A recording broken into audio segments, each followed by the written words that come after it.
Right, we are now recording. Okay, so just to recap, this Friday is the last day for test corrections. Tonight we're going to address your module analysis questions for Module 10. Then I'm going to give an overview of Module 10, and then we're going to talk about the final exams, and I will take any questions that you have. Anything that I can't answer, I will immediately pass on to Adam. Okay, now the exam is Monday. It will be set up just like the last exam. It will be available as a quiz on Canvas. It will be available from midnight Sunday for the people that want to get it over with until midnight Monday. That's 24 hours. Once you start, you will have 2 hours to do it. I'm actually going to give you more time than that. But, you know, plan on 2 hours. Probably most of you will get it done in an hour. That seems to be what happens every year. Let me know if you need some kind of accommodation, okay? The exam will be 60 multiple choice questions covering everything we've studied since the beginning of the course. For example, nope, that's the wrong slide to pull up. You know, I got too many windows. I know it's a personal problem. All right. Not that one, not that one. Okay, that's not going to work. Let's try again. All righty, here we go. Too many windows. All right, here is the course outline. Hopefully, you have seen this before at least once or twice this semester. Yes, Amy? Good. Okay, everything that's on the course outline, except for topic 11, which we are not covering, will be fair game on the final exam. Okay. I will say that that I'm going to try to make half the final exam on the material since the last test. Okay. So relatively more of the final exam is going to be on the theory of labor markets and the stuff that we're going to talk about tonight. Okay, a really good way to study for the older material would be to go over the first 2 exams. I'm not going to ask the same questions, the same words with the same numbers, but I'm going to ask very similar questions to those.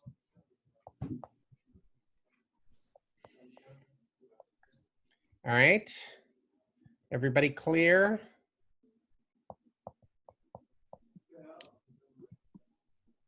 All right. Oh my gosh, look who showed up. It's Mac. Hi. I was having internet problems. Did you just wake up from your nap? No. For some reason, Zoom hates me and wouldn't work on my computer. So what are you running it on? My phone. Oh, okay, but you've got your phone situated correctly instead of the people that make it look like the phone is on the floor and I'm looking under their chin. So good job there. Salid, are you there? Salid. Yeah, I am. Awesome. Very glad to hear it. Okay, moving right along. Okay, so that's what I wanted to say about the final exam. I will say more later when we open it up for your questions, but that's the important stuff. All right, let's talk about the module analysis questions that many of you raised. Kidding. I think I got a total of 4 module analyses. Oops, that's not right. 5 counting Susie's that just came in my inbox. Yes, I'm rubbing it in. Okay, so here are the questions. Number 1, I still do not understand the difference between positive and negative externalities. Okay, we're gonna address that tonight. And the government involvement. If I understand that question correctly, what it means is What can the government do to fix the externality problem? If that's your question and I misinterpreted it, be sure to let me know. Second set, I'm having trouble understanding what a non-excludable good is, what a rivalrous good is, and how command and control regulation entirely works. That's a great question because it doesn't work well. That's why economists favor economic incentives. But again, we will get to that a little bit later. Okay. Max iPhone, yes. Good, good, good, good, good. All right. So let's dive into the content. Okay. The title of this story is Public Goods, Externalities, and the Economics of Pollution. Okay. So I have a little PowerPoint that I thought I would share with you. Let's see if I can find it. Share screen. No, it is not there. Let's try again. Share screen. There it is.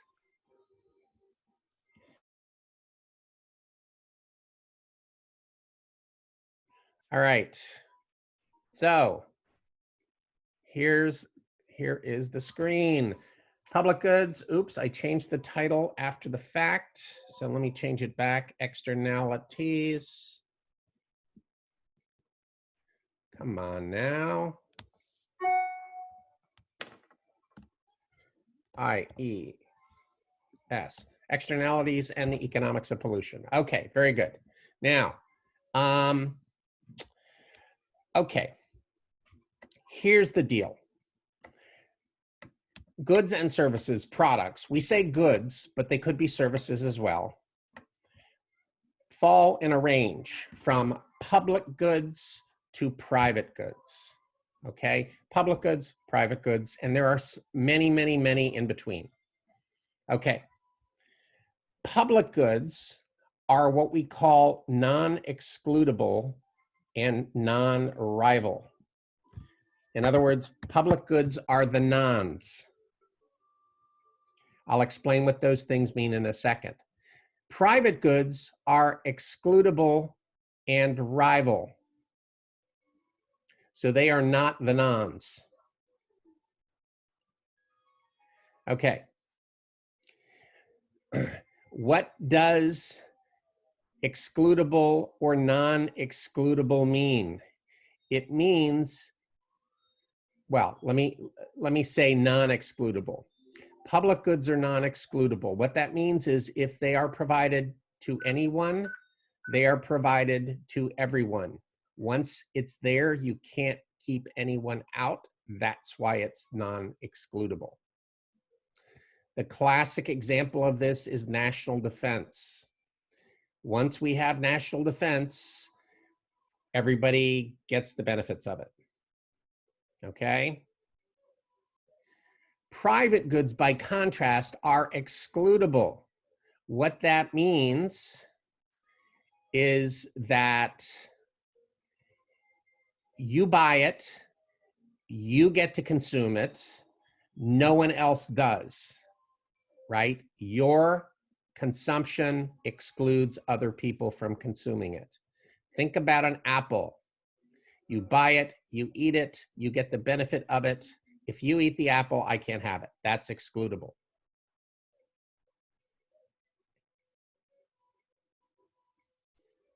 Okay.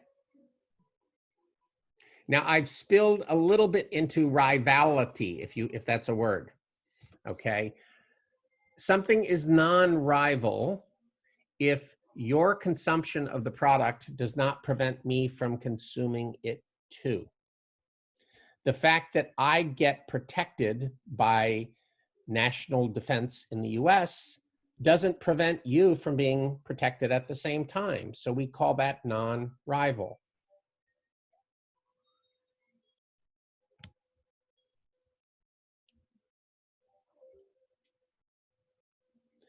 But an apple is rival. If you consume the apple, I can't. It's one or the other of us, but not both. So let's look back at the definition of public goods. Okay, if it's provided for anyone, it's provided for everyone. Your consumption of the product doesn't prevent me from consuming it too. Private goods tend to be very, very expensive. They tend to be more expensive than any one person can afford. National defense, for example, which means that all the benefits, 99% of the benefits, are external to the purchaser. Okay, I didn't buy national defense, and yet I get the benefits of national defense, and so do you. Okay, by contrast, with private goods like apples, if you buy it, you get to consume it, no one else does. If you consume it, I can't. And all the benefits are internal to the consumer. I bought the apple, I eat the apple, I'm the only one who benefits from the apple. Okay? So there's this thing here about private goods have private benefits, public goods have external benefits, meaning someone else other than the producer or the purchaser. Okay, this will be easier to understand when we get into the graphs. Okay, so we have public goods, we have private goods. In between, we have positive externalities or externality goods. Okay, an externality good an externality good is a good that has positive externalities. Positive externalities occur when your consumption benefits other people too.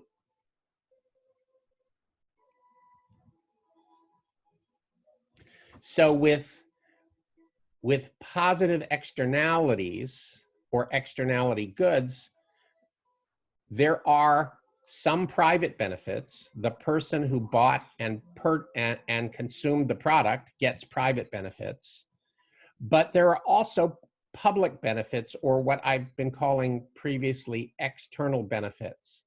You buy it, you consume it, but someone else benefits at the same time.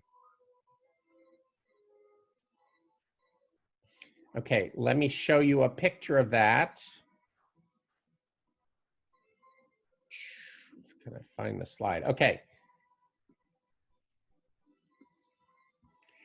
Here's an example of a positive externality graph. Okay, whatever quantity we're looking at, like Q1, you buy it, you get these private benefits. So the curve labeled MBP measures marginal private benefits, the benefits to the person who buys and consumes the product. But by definition, there are external benefits to other people who benefit even though you bought and consumed the product. Okay?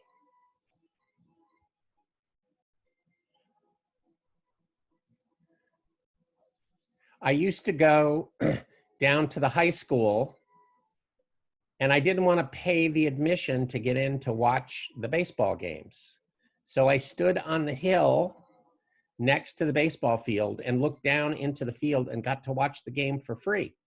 That was an external benefit. I didn't have to pay for it, but I still got the benefit of it, right?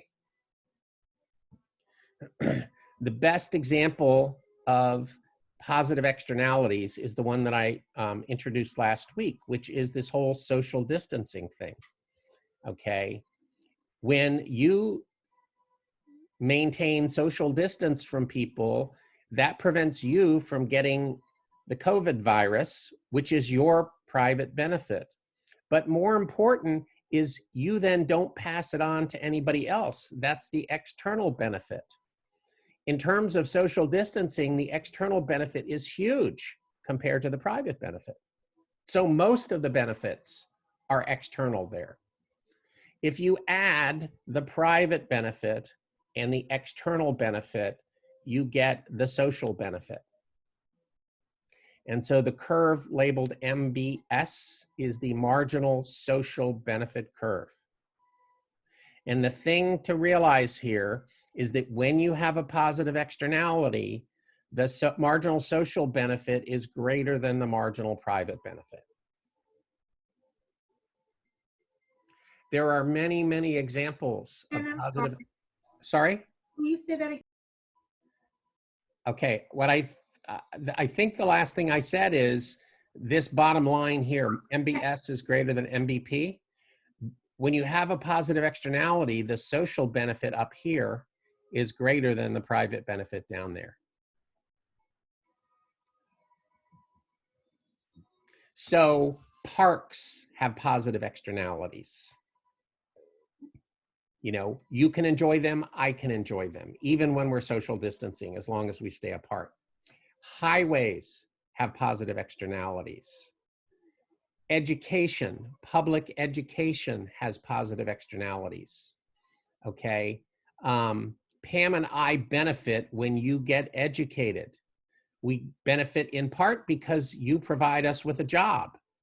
And we also benefit because when you become educated,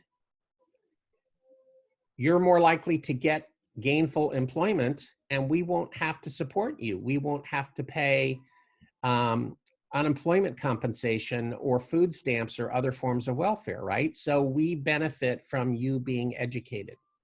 For, well, as long as the United States has been a country, people have recognized that there are positive externalities to education, and that's why it is a strong value in our society, at least has been up until recent decades.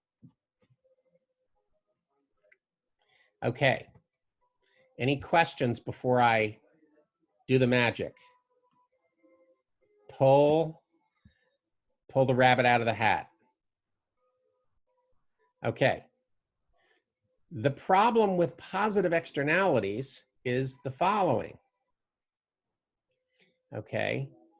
The market underprovides positive externalities. The market supplies too little. And you can see that here because the market solution, the market outcome is going to occur where the marginal private benefit equals the marginal cost curve.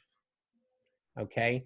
What this says is people acting on their own volition will keep buying more and more of the product until the marginal benefit they get just equals the marginal cost. And then they say, okay, I'm done. The problem here is that when they make those decisions, they don't appreciate that other people are benefiting too. That's the external benefit part of the story, right? The positive externality part. Okay, so when your friend says, I'm not going to wear a mask when I go to the grocery store because I don't have to, because I'm not going to get sick. You know, that's fine if they were the only one at risk, but they're putting you at risk as well. See, and that's when they make this decision, they're not counting the external benefits. So what the graph also shows is that for social efficiency, allocative efficiency, if you will, this is the amount that should be supplied, Q efficient. And so because the marginal social benefit is greater than the marginal private benefit, it's going to be the case that markets supply too little relative to what would be efficient. Think about this. If we didn't have public schools, would we have more educated people or less educated people? Amy, what do you think? More educated people. Can you repeat that? Sorry. Yes. If we didn't have a public school system, would we have more educated people or less educated people? Less educated people? Of course, right. Because it would be, this is an overstatement, it would be just the rich people who pay to have their kids educated in private schools, and everyone else, they would just be out of luck.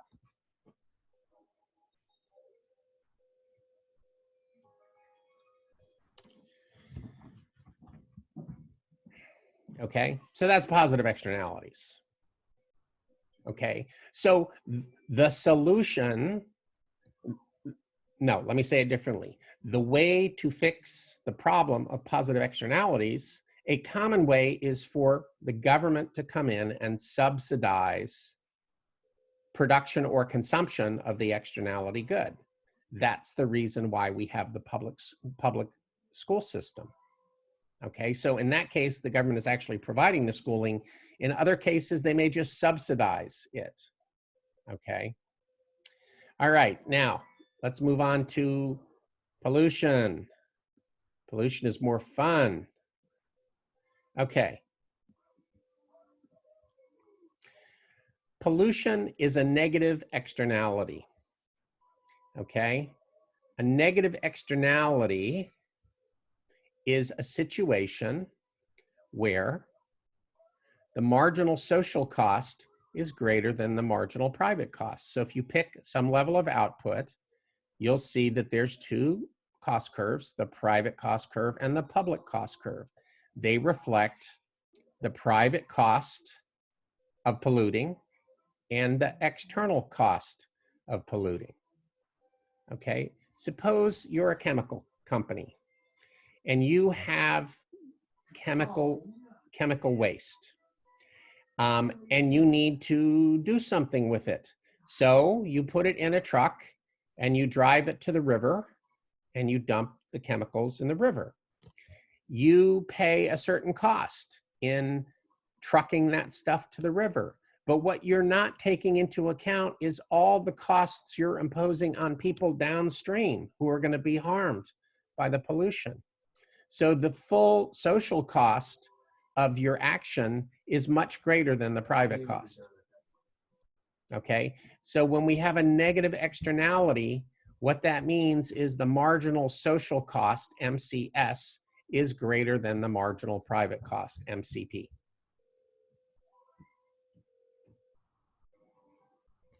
Okay, now, the problem with negative externalities is that the market supplies too much of them. Okay, if you think of a firm who is producing pollution and dealing with it somehow, the firm has to decide how much pollution are they going to generate. Okay, they're going to want to generate the amount of pollution that maximizes their profits because that's what they're in business for. Okay, if you think of the marginal benefit, well, I won't even say that. The firm is going to operate where the marginal cost to the firm, the MCP, equals the marginal benefit. So the market is going to produce Q market amount of pollution. The problem is that the polluters are not taking into account the external costs that they're imposing on the rest of the world. If they did that, you'd be able to see that the efficient amount of pollution, the socially optimal amount of pollution, is going to be less than the amount that the market supplies. Sorry, right? can I just check that you said firms are going to operate where the marginal cost is equal to the marginal benefit? The marginal private cost, yeah, the cost that they incur, yes. Okay, thank you. What we want is we want them to operate where the marginal social cost is equal to the marginal benefit. Okay, so why do we have this situation? We have this situation because not only is pollution a failure of the economic system, it's also a failure of the legal system.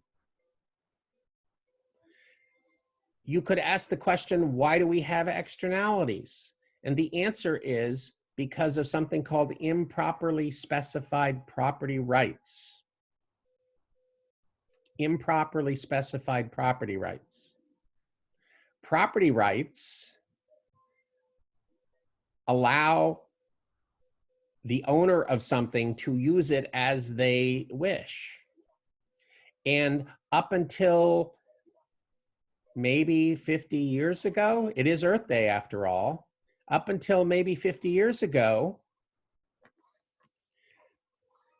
natural resources were considered to be unrestricted common property, which meant anyone could use them however they wished. But the reality is that if you dump chemicals into the Rappahannock River, then they're going to hurt people who would otherwise be swimming in the river, right? So the fact that the swimmers own the river and the company owns the river because it's public property, right? It's not actually neutral. The act causes harm, and the reason why the pollution occurs is because there wasn't a law against dumping in the river for all of human history. And this is a question for Adam. Going back 10,000 years, rivers were seen as a way to get rid of stuff you wanted to get rid of. You throw it in there, or oceans, and the water takes it away. Okay, so one of the things that's happened over the last 50 years is we have tightened up on property rights, okay? Just as there is zoning that prevents somebody from opening up a factory next to my house, okay, there is regulation about legal and non-legal ways of dealing with your waste products as a business, okay? It's not that businesses are evil.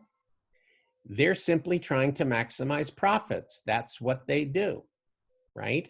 And unless we make them pay the full costs of their actions, they're going to keep polluting. Okay. Any questions before we move into sort of the solutions side of the story?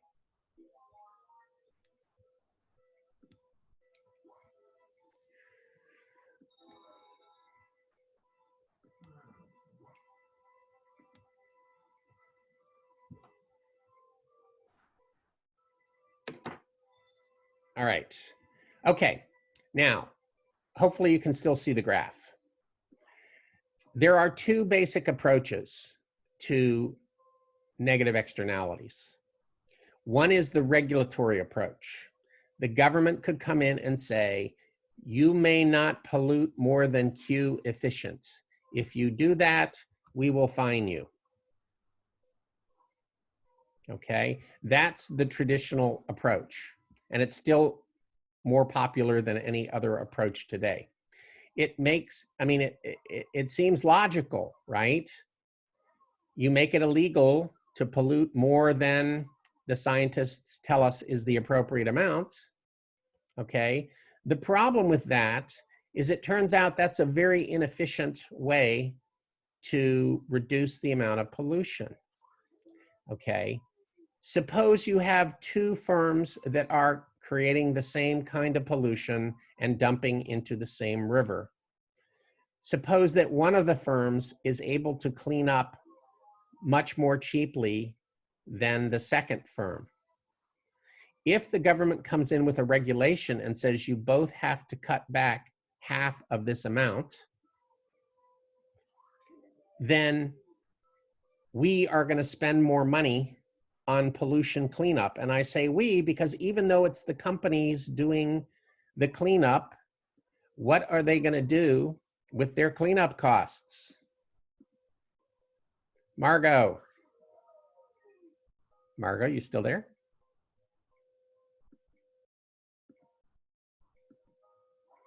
Margot? Yes, hi. What was the question? Okay. Dang, you weren't listening. Okay, it's okay. I get that. All right. You have two firms. One can clean up easily. One can clean up, but it costs a lot. Okay. If you tell them each to cut back half of their pollution, what's the problem with that? Well, the problem is we're going to end up spending more money on pollution control than is necessary. Because the cost of cleanup is not just imposed upon the firm, it's also imposed upon us, the consumers.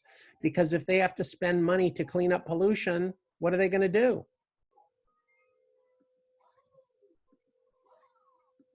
Margot?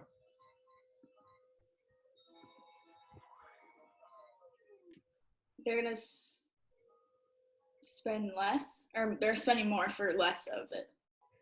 Okay, but why does that affect us? We're gonna have more pollution. We would have more pollution still? No, because they cut back. No, the problem is that's an additional cost of doing business, and an increase in their cost is going to cause them to turn around and raise the price of the product, which we're going to end up paying for.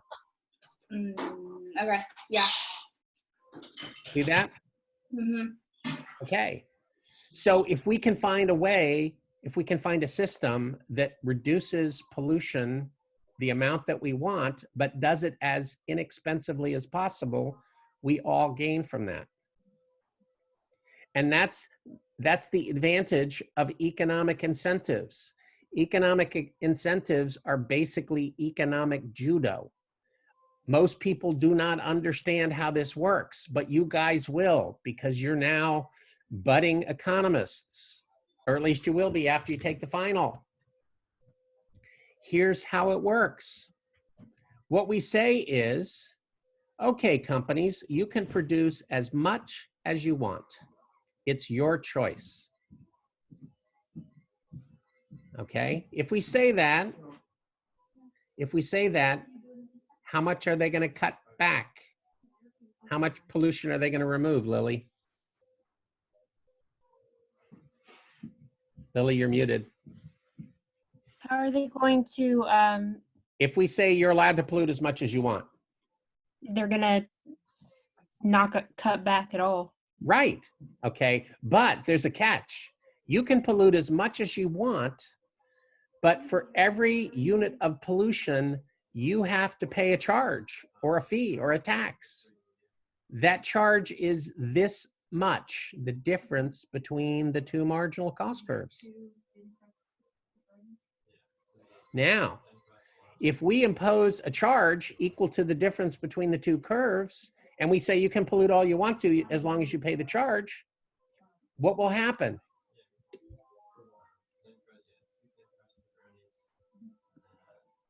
Oh, me still. Could you repeat that one more time? Sorry. No problem.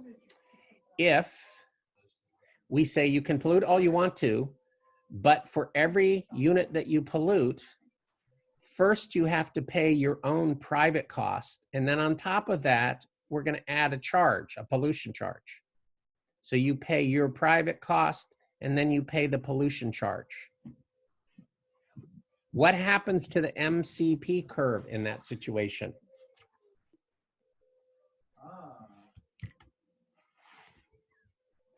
Anybody?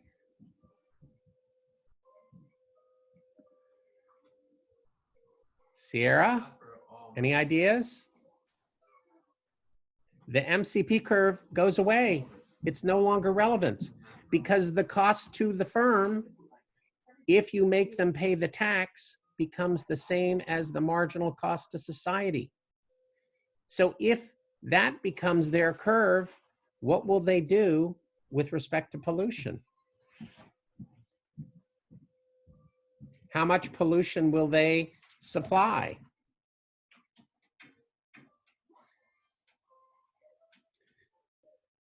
The answer is they will voluntarily cut back to the efficient quantity. Because this curve is gone. Their curve is now this one. To maximize profits, they're going to want to produce this quantity. They're going to want to voluntarily cut back. So you give them the freedom to choose, but then you charge them for the amount of pollution that they're doing so that they make the right choice. In a situation like that, when you have two firms, one of which can clean up cheaply and one of which can clean up at higher cost, they'll each make their own independent choice, but the result will be that the firm that can clean up more cheaply will do more of the cleanup, and the firm that can't will do less of the cleanup. But you don't care which firm does what, as long as the total is a reduction in pollution to the amount that you want.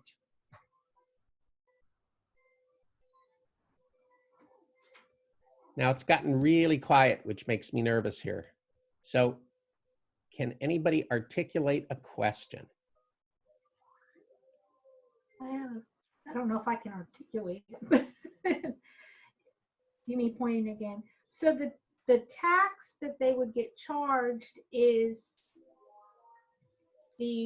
equivalent to the external cost that they're Okay. imposing on society. So when you impose that tax, it's no longer an external cost.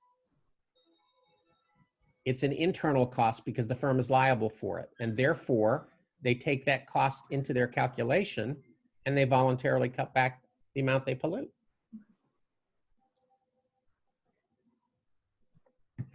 There are in the world a few markets, a few so-called markets for pollution rights that operate using these principles. But still, most pollution is controlled using regulation, just quantity restrictions. And so what that means is it's costing us more than it needs to clean up the environment.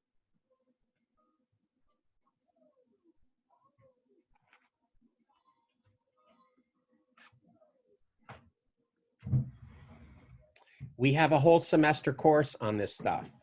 So it's not surprising that it's taking you a while to kind of assimilate it. So how do you put a dollar value on something that's not, which would be the social benefit? How do you Okay, put a dollar okay. Here's what you do. You use trial and error. Okay. You say, let's impose this much of a tax. And then you watch and see what the firms do. Okay. And if they don't reduce enough, then you raise the tax. Okay. So you do it sequentially. And again, in the real world, we're not going to get it exactly right. We just want to get close. If you hear them say the benefit of cutting down less trees is $10 a tree, how did they decide it was $10 a tree? For that, you would have to ask the environmental economists, but Okay. they do have methods to do that. Okay. Okay. For example, I read a study one time that looked at the value of backing up, of your home backing up to a river as opposed to just backing up to another street. Right. And they looked at real estate values and they were able to isolate the difference between people that backed up to water and people who backed up to other houses. And so they were able to come up with an estimate of what that was worth in the real estate market. So it's very clever.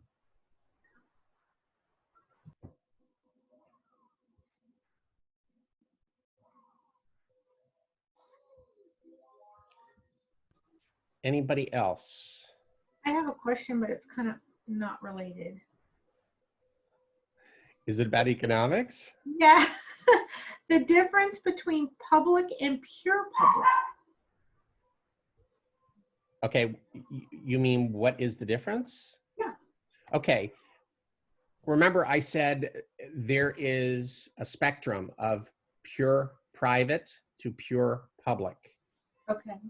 In the real world, things fall along that spectrum. They can be closer to public than private, or they can be closer to private than public. They can be anywhere along that spectrum, depending on the particular characteristics of the product. Because public is non-excludable and non-rivalrous. Correct.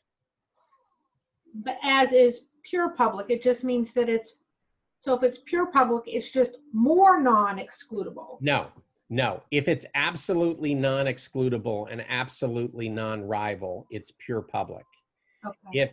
If any of those are qualified, then it's quasi-public. It's more public than private maybe, but still public. Think about a public park, okay?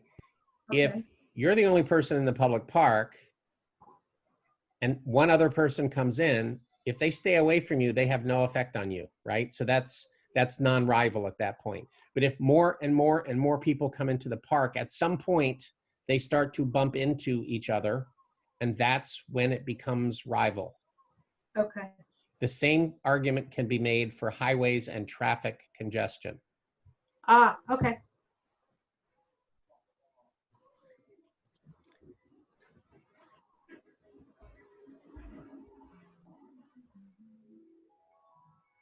All right. Any questions? Any more questions about the graph here? Can always come back. All right. In that case, let's open it up for other questions. Hello, Emily.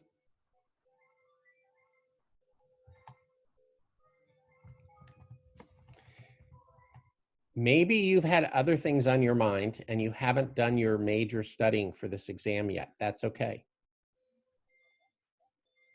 I do plan to be available between now and Monday.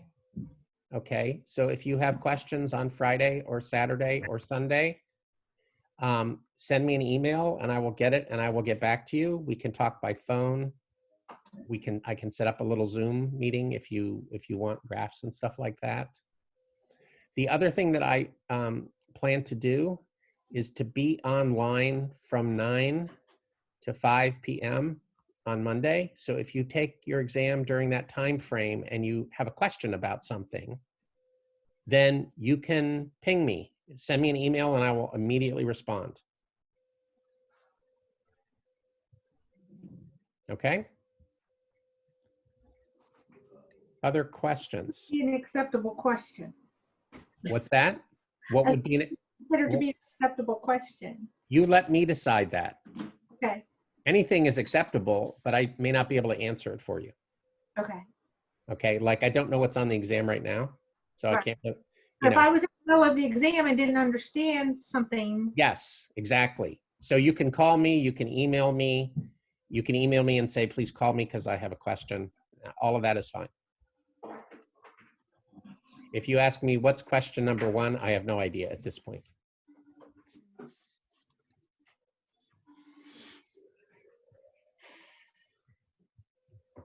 I was going to ask, are you going to put the upgraded score for the test corrections on Canvas? No, I'm not. I hate Canvas. No. If you want to know where you stand, let me know and I'll send you, and I'll get right back to you. Okay. Well, yeah, if you could do that. I know I asked for it last time. Send me an email because that's how I will remember. Okay. Okay. And my tirade about Canvas made me forget what I was going to say. Oh, I remember. Okay, what I'm going to do probably Saturday morning is put up all the questions that you guys submitted as sample exam questions. I'll put them up on a document so you can look them over. Okay, I will only put the good questions up there, the things that are similar to what I would ask.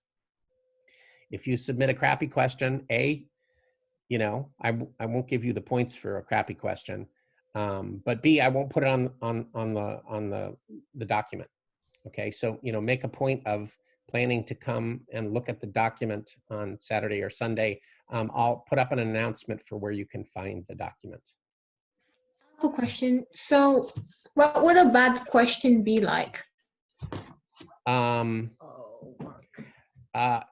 A bad question would be a question that I would not ask you. So it could be something like from a module quiz that goes into more detail than we've had time to cover. I'm not going to ask you anything about public goods or externality goods or the economics of pollution that goes beyond what I outlined tonight.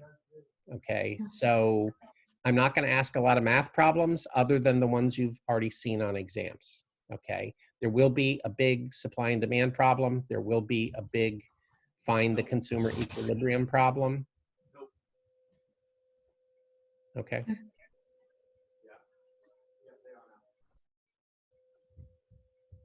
Does that help, Salid?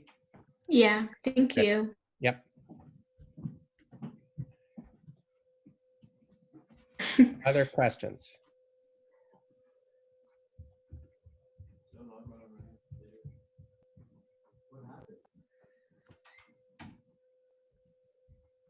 I told you about that switch. All right. Well, in that case, I'm ready for dinner. I actually told my wife that if it got to be 7:45 and I was still talking, that she should pour me a beverage and bring it over to me and make it look obvious. So, but she didn't do that. So you guys got an extra 10 minutes out of it. Okay. Yeah. Adam, it's water for sure. Oh, for sure. Yeah. Yeah, absolutely. So, okay, guys, I will see you soon. Thank you very much. Hopefully. Thank you.